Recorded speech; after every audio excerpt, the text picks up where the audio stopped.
Olá a todos, sejam bem-vindos a mais um estudo no canal Clamando no Deserto. Nesse momento, vamos estudar a lição número 4, Como Deus nos resgata. Logo mais iniciamos com uma oração. Que Deus nos abençoe.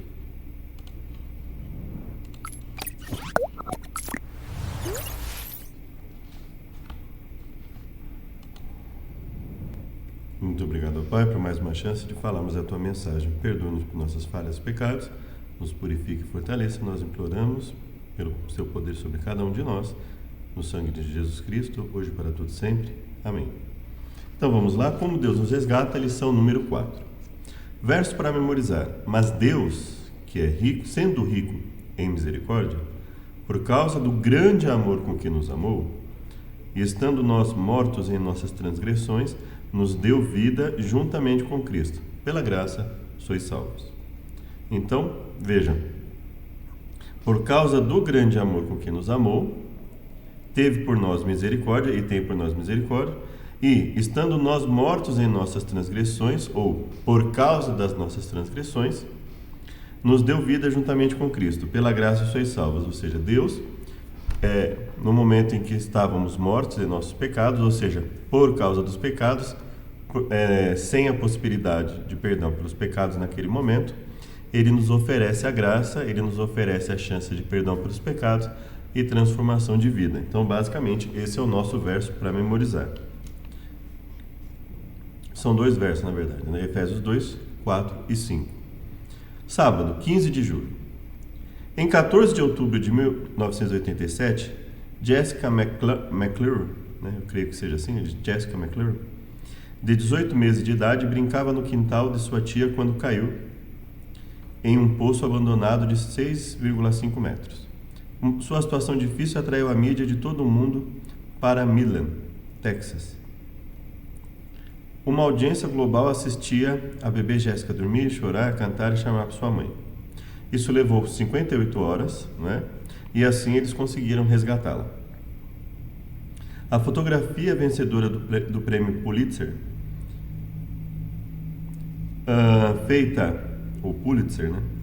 feita pelo fotógrafo Scott Chow, capturou o momento. Um cabo de resgate separava de Jéssica os rostos preocupados dos socorristas, que olhavam para o pacote enfaixado no centro do drama, a bebê Jéssica.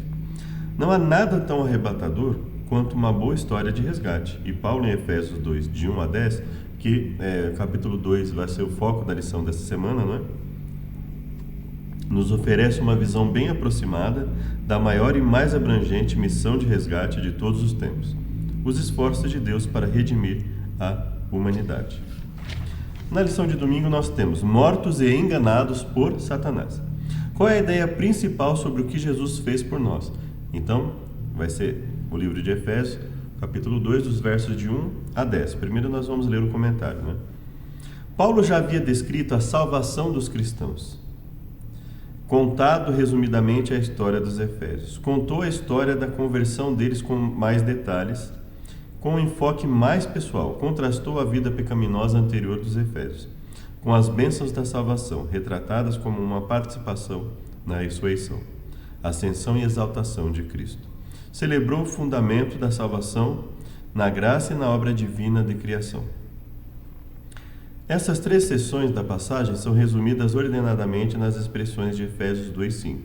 Estando nós em nossas transgressões, mortos em nossas transgressões, nos deu vida juntamente com Cristo e, pela graça, sois salvos. Em Efésios 2:1 e 2, Paulo enfatizou a triste realidade da existência anterior à conversão do seu público, observando que eles estiveram espiritualmente mortos, praticando pecados como padrão de vida e sendo dominados por Satanás, praticando pecados como padrão de vida e sendo dominados por Satanás. Visto que Paulo escrevia para vivos, referiu-se a eles como outrora mortos, em um sentido figurado. No entanto, a dificuldade deles era real e terrível, uma vez que estiveram antes separados de Deus, a fonte da vida. Ao refletir sobre o passado dos seus ouvintes, Paulo identificou duas forças externas que os dominaram.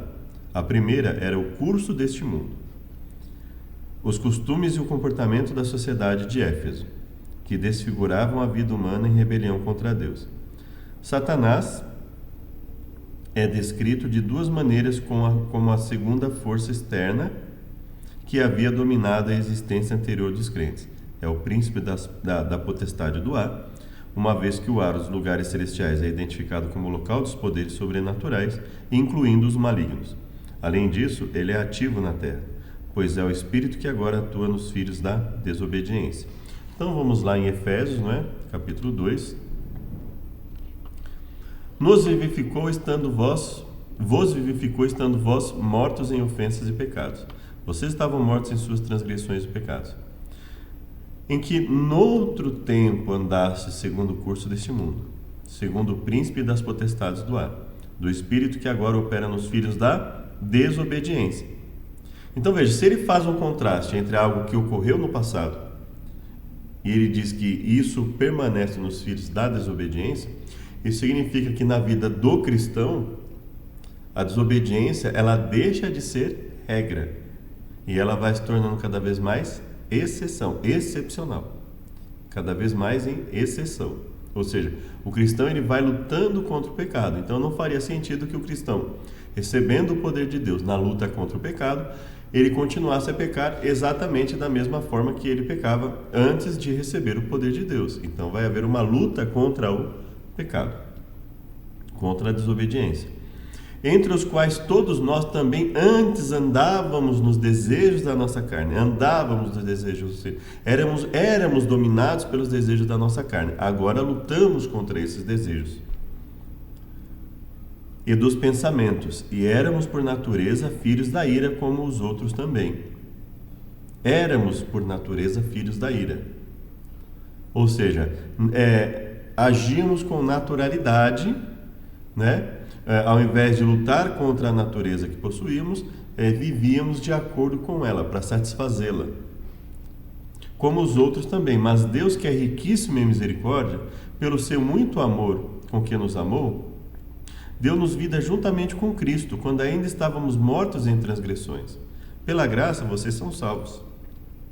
Deus nos ressuscitou com Cristo e com Ele nos fez assentar nos lugares celestiais em Cristo Jesus, para mostrar nas eras que hão de vir a incomparável riqueza de sua graça, demonstrada em sua bondade para conosco em Cristo Jesus. Então, a incomparável riqueza da sua graça, demonstrada em sua bondade para conosco em Cristo Jesus. Pois vocês são salvos pela graça, por meio da fé, e isto não vem de vós, é dom de Deus. Isto o quê? Graça é feminino, fé é feminino, isto é masculino. Então, o que é isto que não vem de vós? O ser salvos. Vocês são salvos pela graça. Então, o processo de salvação pela graça mediante a fé, o processo de salvação pela graça por meio da fé, não vem de nós, é dom de Deus. Não por obras, ou seja, não são causados pelas obras, visto que nós somos pecadores. Então as obras não são a causa, e aqui há muita confusão das pessoas dizerem assim: já que a salvação não é pelas obras, ou seja, não é causada pelas obras, as obras não são a causa da salvação, então o cristão não precisa das obras. Isso é um grande problema, porque o fato das obras não serem a causa, ou seja, nós não conseguimos viver perfeitamente, por exemplo, do nosso nascimento até o momento do nosso falecimento, então não serve como causa. E muitos jogam as obras para escanteio, como se elas não fossem uma consequência necessária do salvo, ou seja, Deus nos transforma, Ele nos concede o perdão e também nos concede a transformação. Então as obras não são a causa da salvação, mas elas são a consequência dela. Por isso, você já deve ter ouvido o dito: o salvo vive como salvo, para que ninguém se glorie. Porque somos criação de Deus, realizada em Cristo Jesus. Para quê? Para fazermos boas obras, as quais Deus preparou de antemão para que nós as praticássemos. Ou seja, Deus preparou as boas obras de antemão para que nós as praticássemos. Ou seja, Ele não só preparou as coisas para que fossem a lei de forma para que os mandamentos da lei fossem obedecidos, como Ele nos preparou também para essa obediência. Então veja a importância, o próprio Paulo aqui, veja, quando você lê o verso 8 em conjunto com o 9 e o 10, aí você entende o que Paulo está falando. Se você só ler o 8, ou pior ainda, se você só ler o 8 e o 9, e aí, mais uma vez eu reforço, evite ler versos isolados, né? Se você ler fora do contexto, fora do estudo de Efésios, e pelo menos, né, não ler do 8 ao 10, você pode, você que eu digo, nós todos, né, podemos nos equivocar nesse ponto. Então ele diz, não por obras. Então não por obras, então a obra não tem valor algum, a obra não tem importância alguma. E não é assim, veja que ele fala, porque somos criação de Deus, realizada em Cristo Jesus, para fazermos boas obras. Somos feitura sua, criados em Cristo Jesus para as boas obras. Então veja, o próprio Paulo ele diz aqui, olha, para que não haja confusão, né, Paulo colocou, olha, as obras realmente não são a causa da salvação. O processo de salvação pela graça mediante a fé, pois sois salvos pela graça mediante a fé, isso não vem por meio da fé, isso não vem de vós, é dom de Deus. O processo de salvação pela graça mediante a fé é dom de Deus. Então, a causa da nossa salvação. E as obras? Aí Paulo fala, somos criação de Deus para fazermos boas obras. Então ele fala, olha, as obras elas têm uma importância tremenda. Elas são a nossa libertação da desobediência. Elas são a nossa libertação do mal. Elas são a diferença entre pais que cuidam de seus filhos e judiam de seus filhos, que cuidam de seus filhos e tratam mal os seus filhos. A diferença entre filhos que respeitam e amam seus pais e filhos que desobedecem aos pais. É a diferença entre cônjuges que se respeitam e se cuidam e cônjuges que se desrespeitam. É a diferença entre uma sociedade que busca conseguir as suas coisas pelo trabalho honesto e uma sociedade em que as pessoas buscam tomar as coisas umas das outras por uma reparação de alguma forma que não seja a forma de doação voluntária, a forma de trabalho conjunto e coisas nesse sentido. Então, o que Paulo está falando, olha, as obras elas são uma consequência necessária da salvação, elas são o resultado do poder de Deus atuando em nós. Ele fez isso de antemão para que nós andássemos nelas. Então, veja que ele procura logo de cara retirar essa possibilidade de confusão de julgar as obras, a obediência a Deus, a obediência aos mandamentos de Deus como algo inútil, improdutivo. Pelo contrário, ele fala, olha, é extremamente necessário. Isso é a diferença entre uma pessoa que vivia na desobediência e uma pessoa que luta contra a desobediência. Então ele fala, isso é o resultado da transformação de Deus que ele nos oferece pela sua graça. A lição de segunda-feira, iludidos por nossos desejos. Entre eles também, nós todos andamos no passado. Entre eles, os filhos da desobediência, no caso, nós podemos aqui fazer inclusive essa comparação. Andamos no passado segundo as inclinações da nossa carne, e éramos por natureza filhos da ira, como também os demais. Sem a intervenção divina, a existência é dominada não apenas pelas forças externas, mas também pelas internas. As inclinações da nossa carne, fazendo a vontade da carne e dos pensamentos. O que Paulo quis dizer ao afirmar que seus ouvintes tinham sido por natureza filhos da ira, como também os demais? A realidade da vida perdida é muito angustiante, mas suas consequências para os últimos dias são ainda mais assustadoras. Pecadores por natureza filhos da ira, como também os demais, estão sob a ameaça do juízo no fim dos tempos. A expressão por natureza filhos da ira aponta também para outra realidade assustadora. Embora ainda tenhamos a imagem de Deus, há algo profundamente errado em nós. Ser cristão não é apenas uma questão de dominar um ou dois maus hábitos, ou superar transgressões e pecados ameaçadores. Não lutamos apenas contra pecados, mas contra o pecado. Somos inclinados à rebelião contra Deus e à autodestruição. Veja, nós somos inclinados e não podemos lutar contra essa inclinação sem Deus. Com Deus, nós temos o poder para lutar contra essa inclinação. Por isso ele fala, éramos por natureza filhos da ira. Os seres humanos por natureza exibem um padrão de comportamento autodestrutivo e pecaminoso, seguindo os ditames de Satanás e seus próprios desejos pecaminosos inatos. Os crentes já foram por natureza filhos da ira. Paulo empregou o tempo passado, éramos por natureza filhos da ira. Isso não significa que os crentes já não possuam mais inclinação inerente ao mal.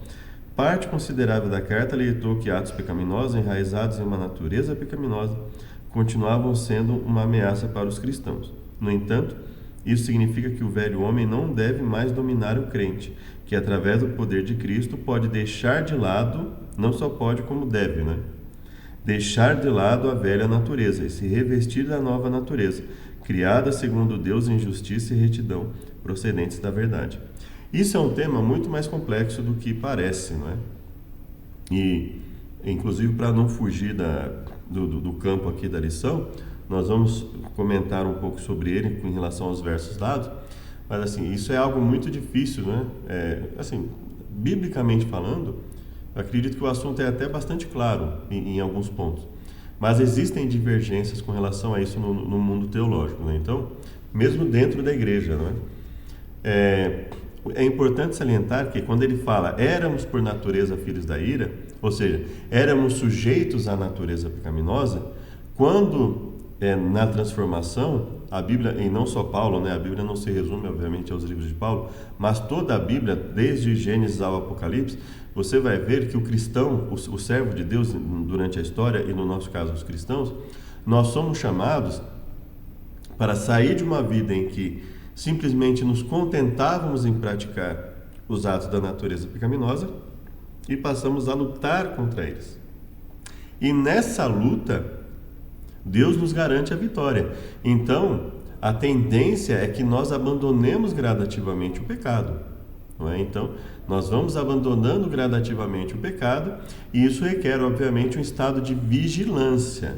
Porque se não permanecermos em estado de vigilância, essa natureza ela tende a voltar com muita força e predominar. Então você talvez já deve ter percebido pessoas que levaram um bom tempo, vamos pensar assim, uma pessoa que não era cristã, ou pelo menos não frequentava a igreja de forma intensa, não tinha hábitos, ela tinha uma vida bem afastada de Deus, e ela vai para a igreja. E aí, gradativamente, ela vai mudando. E muitas vezes você vai perceber que, em alguns casos, isso é difícil. Algumas coisas levam tempo para serem abandonadas, outras são abandonadas mais rápido, mas é um processo. Esse processo, essa escalada, quando a pessoa resolve se afastar de Deus, então veja, aqui, então vamos pensar na escalada, ela vai subindo. Quando ela cai, é assim. Por quê? Porque o estado de vigilância é muito importante, Com Deus, esse processo, a tendência é que ele só aumente. Esse processo de desenvolvimento espiritual. Agora, no momento que nos afastamos de Deus, a queda é muito rápida, Porque aí nós percebemos que existe efetivamente o poder de Deus atuando na nossa vida. Enquanto nos colocamos aos pés de Deus, nos colocamos sob seus cuidados, a proteção existe e nós percebemos um crescimento espiritual. Isso é evidente na vida dos cristãos que querem servir a Deus. Agora, também é evidente que no momento que viermos a nos afastar de Deus, a queda costuma ser muito rápida, e aí existem coisas que nós não percebemos talvez, E aí a gente fala, olha, uma pessoa não caiu da noite para o dia, realmente ela não cai da noite para o dia, isso vem gradativamente, ela vai se afastando de Deus. Só que ela percebe em si uma queda rápida. Agora, as coisas que vão sendo percebidas pelas pessoas, elas vão sendo percebidas aos poucos, mas a pessoa percebe, quando ela se afasta de Deus, ela percebe uma dificuldade muito, muito rápida. de fazer as coisas, porque já não existe o poder de Deus atuando na vida dessa pessoa. Então, realmente é algo que nós devemos zelar, não é? É algo que o cristão não pode brincar com isso, não é? Esse afastamento de Deus pode custar caro, e muitas vezes um momento pode pode ter consequências para a nossa vida inteira. Assim como, por exemplo, um carro que passa o sinal vermelho, ele pode trazer para si e para outros consequências pelo resto da vida. Momentos de afastamento de Deus podem nos trazer consequências para o resto da vida, né? Então nós temos que tomar muito cuidado com isso. A lição de terça-feira: ressuscitados e exaltados com Cristo. Usando duas palavras poderosas, mas Deus, Paulo partiu da triste descrição do passado de seu público para a nova realidade, cheia de esperança que marcava a vida deles como crentes. Agora nós vamos tratar da pergunta 3 junto com a pergunta 2. Então vou fazer novamente a pergunta 2 para você ver. O que Paulo quis dizer ao afirmar que seus ouvintes tinham sido por natureza filhos da ira, como também os demais? E agora a pergunta 3. Em que sentido os crentes participam da ressurreição, ascensão e exaltação de Cristo? Quando isso ocorre? Então veja que existe uma distinção muito, muito ampla aqui. Olha, éramos por natureza filhos da ira. Morremos para o mal, ressuscitamos em Cristo, espiritualmente falando. Então veja, somos nova criatura. Então a intenção bíblica é justamente de falar, olha, existe uma distinção, tem que existir uma distinção assim, evidente, muito forte, muito visível, muito perceptível entre o momento em que estávamos afastados de Deus e o momento em que nos aproximamos de Deus e buscamos o seu poder. Efésios é uma carta encharcada de Cristo que destaca a unidade dos crentes com o Senhor. Unidade com o Senhor, com Deus. Paulo estende esse tema ao empregar 3 verbos compostos para revelar a verdade impressionante de que, por meio das iniciativas de Deus, os crentes participam de importantes eventos da história da salvação que se concentram no Messias Jesus. Nós já vamos falar sobre eles. Então veja,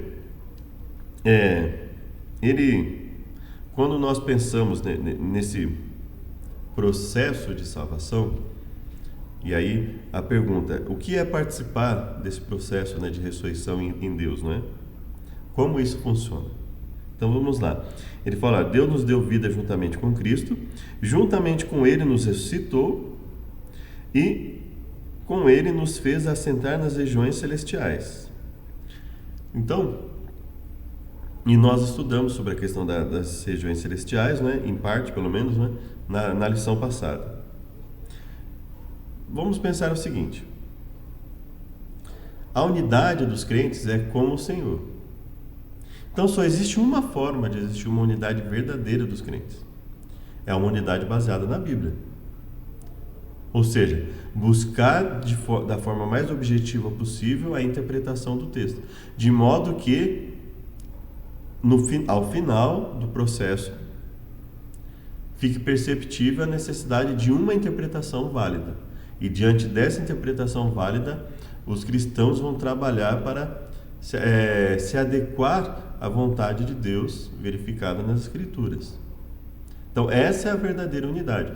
Toda e qualquer unidade que não esteja baseada nas Escrituras, ela tende a fracassar espiritualmente, ainda que humanamente ela possa ser bem vista como uma aparente unidade, como uma aparente harmonia, por exemplo, uma harmonia na transgressão, todos transgredirem e concordarem em transgredir a mesma coisa. Isso não é unidade em Deus. Unidade em Deus, ela é uma unidade que nos leva à obediência, que nos leva a um pensamento conforme o texto das Escrituras. Por isso é muito complicada essa ideia de unidade na diversidade, no sentido de permitir várias diversidades, a ponto de, assim, a interpretação é tão diversa, é tão diferente, que você entra em 2 igrejas que teoricamente teriam a mesma crença, e as atitudes, os pensamentos, as palavras das pessoas ali são totalmente opostos. Então veja, isso não pode acontecer, isso não é unidade na diversidade. Não existe unidade em Cristo ali. Existe só aquilo que, por exemplo, Ellen White coloca como o cristão nominal, o adventista nominal, quer dizer, uma pessoa que só carrega o nome de cristão, mas não vive uma unidade, ela não busca andar tendo sua base na Bíblia. Então veja, nós temos que tomar cuidado com o conceito de unidade e com o que vem à nossa mente quando nós pensamos em unidade na diversidade, por exemplo. Diversidade, tá? Não adversidade, diversidade.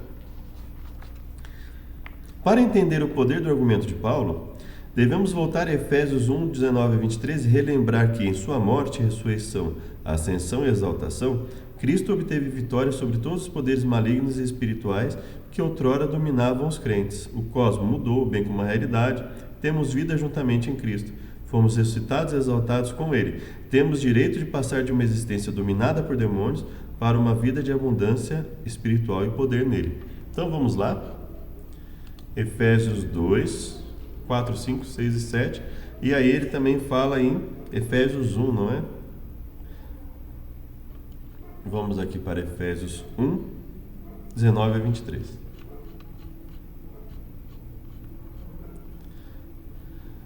Qual a sobreexcelente grandeza de seu poder sobre nós? Olha como ele trata da questão do poder, sobreexcelente grandeza do seu poder. Assim, é um poder extremamente grande, poderoso, algo muito forte, muito poderoso que atua na nossa vida. Nós os que cremos, segundo a operação da força do seu poder, que manifestou em Cristo, ressuscitando dentre os mortos e pondo à sua direita nos céus, acima de todo o principado, poder, potestade, domínio, nome que se nomeia, não só nesse século, mas no vindouro, estudamos isso na lição passada, sujeitou todas as coisas aos seus pés e sobre todas as coisas o constituiu como o cabeça da igreja, que é o seu corpo. A igreja é o corpo de Cristo, a plenitude daquele que cumpre tudo a todos. Então ele sendo cabeça, a igreja como corpo, obedecendo o quê? As vontades daquele que é cabeça. Então essa é a unidade verdadeira em Cristo, não é?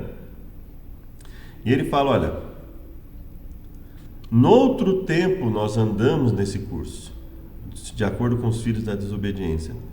Andávamos nos desejos da nossa carne, fazendo a vontade da carne e dos pensamentos. Então aqui está o segredo.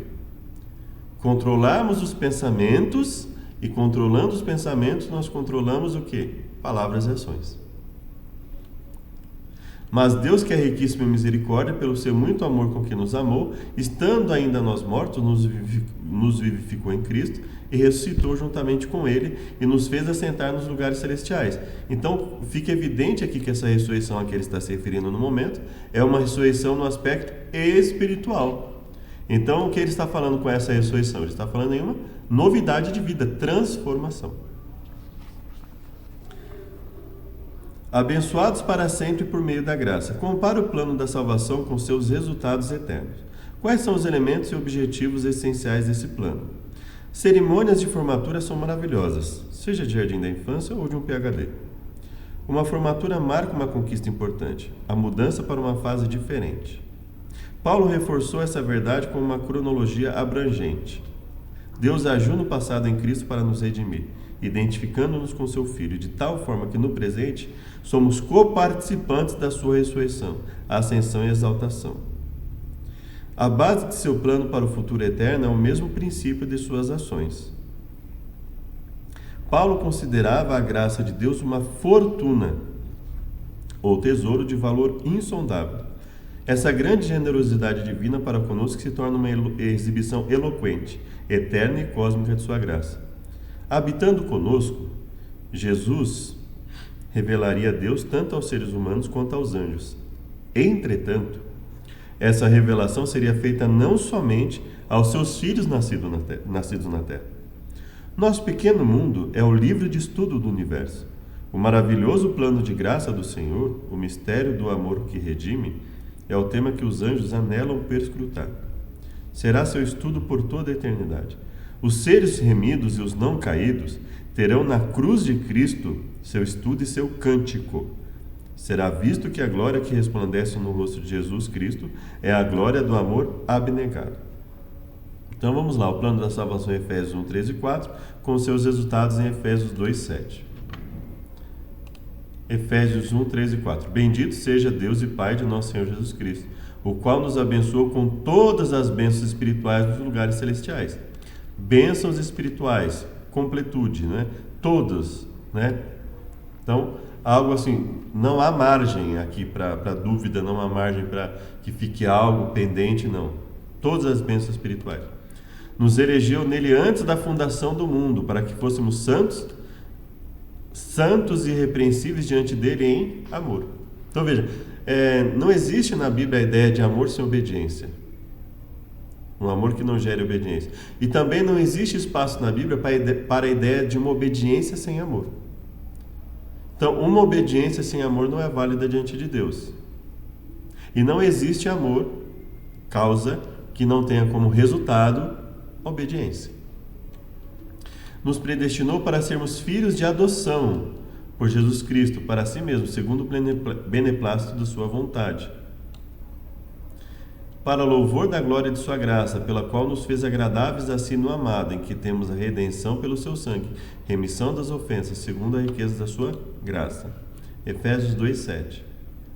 Aqui, como nós lemos, ele nos ressuscitou com ele, para mostrar nos séculos vindouros as abundantes riquezas da sua graça e a benignidade para conosco em Jesus Cristo. Então ele fala, é uma atitude de bondade extrema de Deus, é uma atitude extremamente eficaz. Ele nos concedeu todas as bênçãos, ele nos faz santos e irrepreensíveis, ele nos transforma, nós deixamos de ser filhos da desobediência, passamos a ser então filhos da obediência. Deixamos de ser pessoas mortas em nossos pecados e ofensas, que andavam segundo a nossa natureza pecaminosa, e passamos a ser pessoas diferentes, ressuscitadas, renovadas, que temos prazer agora em buscar a Deus, buscar o amor verdadeiro, buscar a obediência verdadeira, buscar o poder de Deus transformando a nossa vida, buscar uma vida de comunhão intensa, diária, constante com Deus, não é? Se você tem alguém da família, familiares, afastado da fé, e você desanimar, e se eu tenho pessoas afastadas e eu vier a desanimar, serei um a menos para buscá-los e um a mais para ser buscado. Então nós precisamos nos manter firmes, né? Para continuarmos a ser esse elo, essa pessoa que vai buscar esses que estão afastados, não é? Só que para isso nós precisamos estar fortes, saber o momento certo de buscar, saber o momento certo de se aproximar e de se afastar, buscarmos o poder de Deus, né? Então, ter não só um culto racional, razoável no nosso culto do dia a dia, mas também razoável na nossa vida, de não fazermos as coisas por impulso, mas fazermos planejado, né? De forma planejada, saber a hora certa de se aproximar da pessoa, saber a hora que aquilo pode nos prejudicar e nos afastarmos, nos fortalecermos novamente. Então, esse é o nosso trabalho, né? Salvos por Deus. Leia Efésios 2, de 1 a 10, nós já lemos, né, dando ênfase aos versos 8 a 10, que nós comentamos e vamos comentar de novo. Que pontos Paulo destacou ao concluir a passagem? Em Efésios 2, de 1 a 3, ele documentou que a salvação dos crentes não ocorreu por causa do bom comportamento ou das qualidades agradáveis deles, ou seja, não foram causa da salvação. Eles estavam espiritualmente mortos. Ele fala, olha, o que causou a salvação de vocês foi justamente o que possibilitou o resgate dessa condição de mortes espirituais para uma vida espiritual. Alheios a tudo, estavam em uma condição muito pior do que simplesmente não ter vida espiritual ou virtude. Eram filhos da ira como também os demais. Então, assim, era uma atitude eram pensamentos, palavras e ações opostos, inimigos do bem. A salvação deles não estava fundamentada em suas próprias qualidades, mas no amor inexplicável de Deus, que não pode ser explicado com base em nenhum valor do objeto desse amor.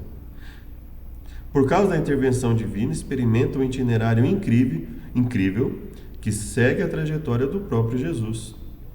Essa intervenção divina não é um fenômeno momentâneo, tem poder de permanência real e durabilidade eterna. Em sua conclusão, Paulo voltou a tocar nesse assunto. a salvação dos crentes é obra divina, não humana, não se origina em nós e é dom de Deus. Nenhum ser humano pode se vangloriar de tê-la despertado. Permanecendo na graça de Deus, somos revelações de sua graça, suas obras-primas. Então, obviamente, nós não podemos e nem devemos nos vangloriar em nada que Deus faz por nós.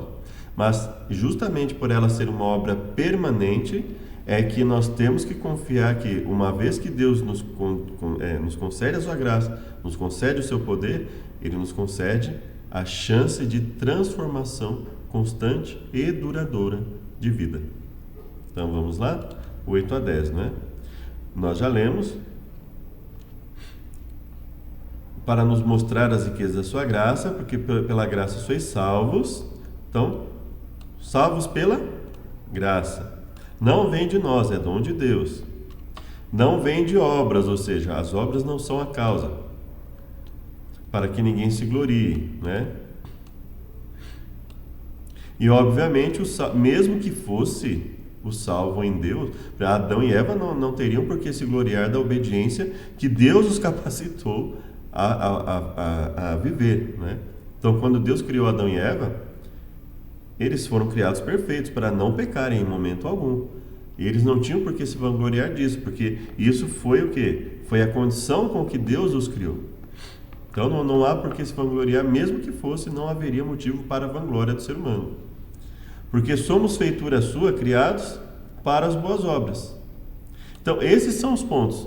Ele nos preparou para andar nelas. Então o que nós temos aqui? Somos salvos pela graça, as obras não são causa da salvação, elas são consequência da salvação. Nós éramos gentios na carne, chamados de incircuncisão, né? Estáveis sem Cristo, nós estávamos sem Cristo naquele tempo, separados da comunidade de Israel, não tendo esperança sem Deus no mundo. Então isso era no passado, nós não tínhamos esperança no passado. Não tínhamos esperança em que aspecto? Não tínhamos esperança de uma salvação, né? Não tínhamos esperança de uma nova vida transformada em Deus, porque não buscávamos a Deus no momento que fomos alcançados por Ele. E aceitamos esse privilégio de obedecer, de buscar, né?